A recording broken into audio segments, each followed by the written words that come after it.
altar space and my magic space, which in the event or the time now where I live by myself, that magical space is my entire house. So that's why this space takes up a whole part of my living room and why there's low to no furniture here. So I was telling you in the other video that, like, maybe if you live with people, your altar space could be like a cigar box. And so you could do this, because this is like, my niece actually made me this box. This is my little altar to go, of where I put all my stuff when I go away. Okay, so we're going to talk, this is like part 3 of my last video, which was I was telling you about writing affirmations down on paper, and in my case I have like a few more proper magical tools, which my writing paper is parchment. So so you don't need to get fussy about some of the stuff I'm talking about. Like, I'm heading this as Moon Magick, right? Well, that's just an aspect of this. Like, you don't have to do it in synchronization with the moon. You can just do it. And as with everything about me, I want to encourage you to do your own thing. So the most important thing here is daydreaming. You know, this is the same as daydreaming, except that you're manifesting your wishes, your desires, what you want to consciously create. You're writing it on a piece of paper, and then you're sort of bringing it to life by doing things. As I said, here's, you know, since I did the last video, here's all of mine that I've done 2 to 4 times a day. And so I wrote on the, here's the one I did. It didn't get all soggy today. And you can see it's pretty clear. So we took the oil. And again, if you don't have oil yet, you don't have to be fussy, or you could just watch this later and do it whenever.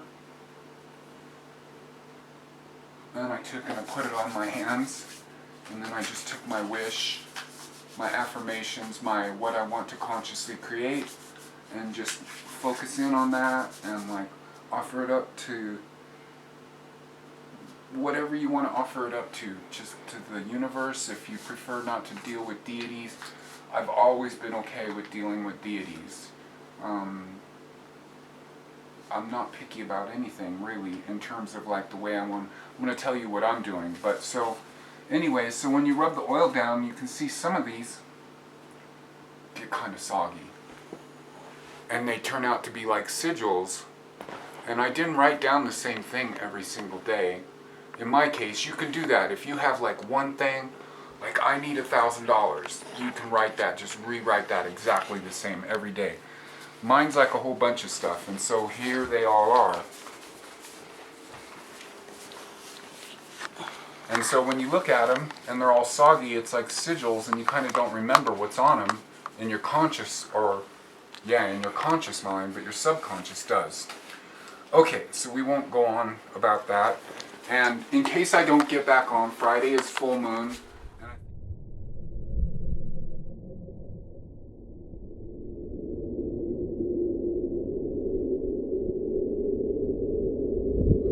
And I think it's also Midsummer's, or Lungsdane it's called, which is not so Hermetic Christian, but it's Wiccan to have the midpoints.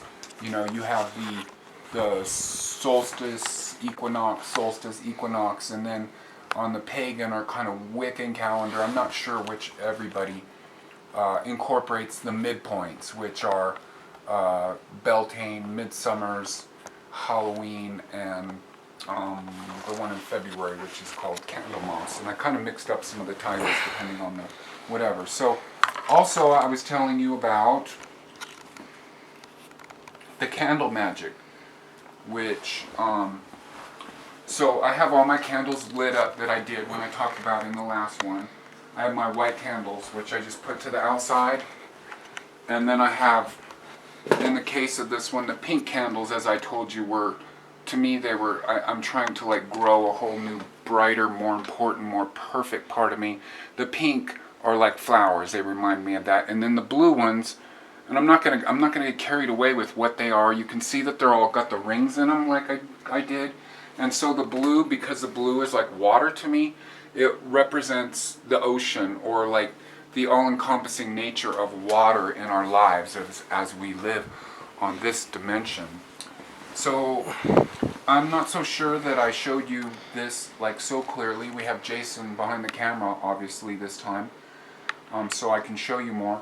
So you can see my candles are running down. I've been doing them 2 to 4 times a day. And you don't have to do this. Like, I kind of like to, in my case, be a little bit obsessed with starting on the new moon and bringing this to a culmination on the full moon for what I'm doing here. And again, does not have to be done this way. It could be done any way, any time. It doesn't have to do with the waxing and waning moon. You can do it when you want to do it. It just so happens that in the case of this, I am incorporating the moon in this process. So I'm doing another candle, and this candle here is purple, and for me, if you look it up, purple tends to represent like passion or depth. And a part of like the pink candle and the blue candle is I'm like my affirmations that I'm doing. I'm trying to get more of a depth of my relationship with Archangel Raziel, more of a depth inside of myself. I've had a very magical year. A little bit of the year has been, one part has been kind of this, and then a little bit of this, and then a little bit of this. And I'm kind of really trying to pull it all together. And so I see the purple as well as the pink in the sense of perfection, like the growth of a flower. But with the purple, I'm seeing it as this deep like passion, or this like, yeah, that's just gonna take root in me. So as I said, I'm sitting there focused. I take my magical knife, which is just a paring knife. I have my magical scissors, which is just regular scissors. I just keep them over here and I don't use them in the kitchen for other stuff. So you take the knife and you just go around and you make those rings that I already have started on there. And they're just like, to me, like you can etch on a candle, right? Anything you want. But for me, this method works because I use the bigger candles for etching like symbols. And then I just take, and I always have that thumb, I don't really cut that nail, so I can do this. And then I just go around and I'm thinking about what I'm thinking about when I'm doing this.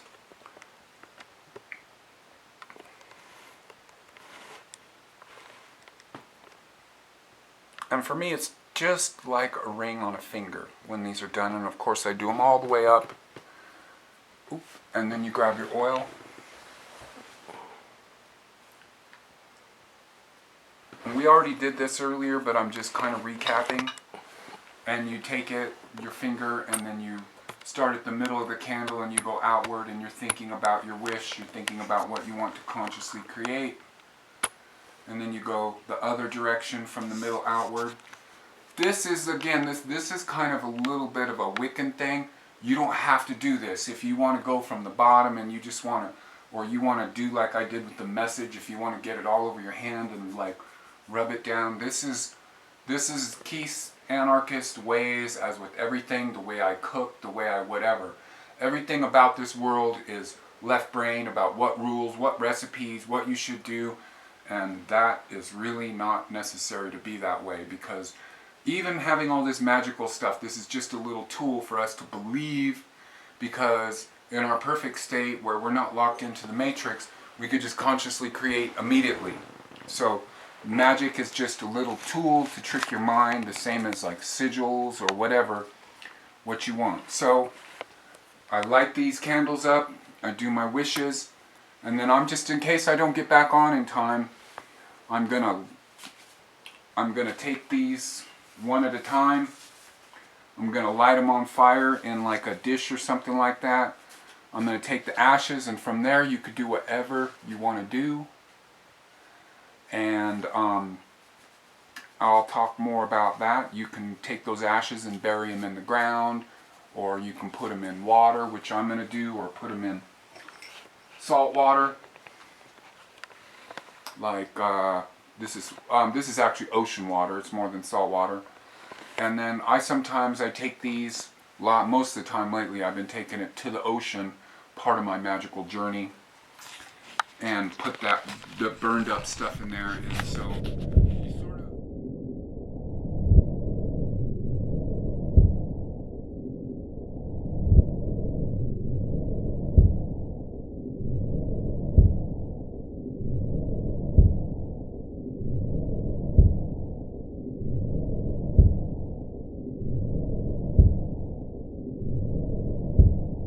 you sort of incorporate the 4 elements with like writing it down.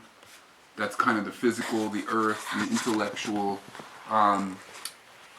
You burn it, that's the fire. You put it in the water, that's water element, the ocean. What are we missing in there? Oh, the act of burning is with the smoke and everything, with the smoke going up. That's the air element from these. So there you go. I'll try to get back on, and I'll talk to you about the next step when you finish these of burning them. But if I don't forget to burn these on Friday night. It's the full moon. So anyways, it's Keyth. So over here you can go to my website and my Bandcamp page, and you know I appreciate if you do that, buy a CD from me. And then over here, that's all the songs on YouTube that I have on there, and I appreciate you all. I've noticed my hit counts going up. So as I said, if you like watching me,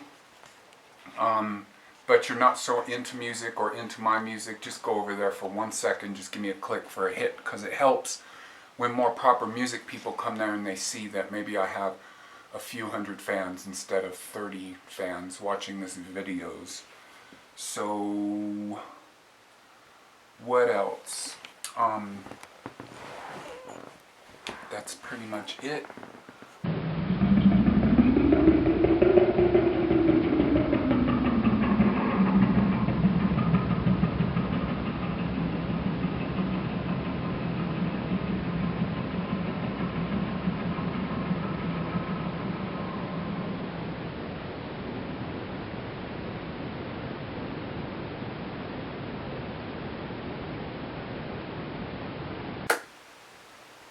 Alright, it's Keyth. Bright blessings.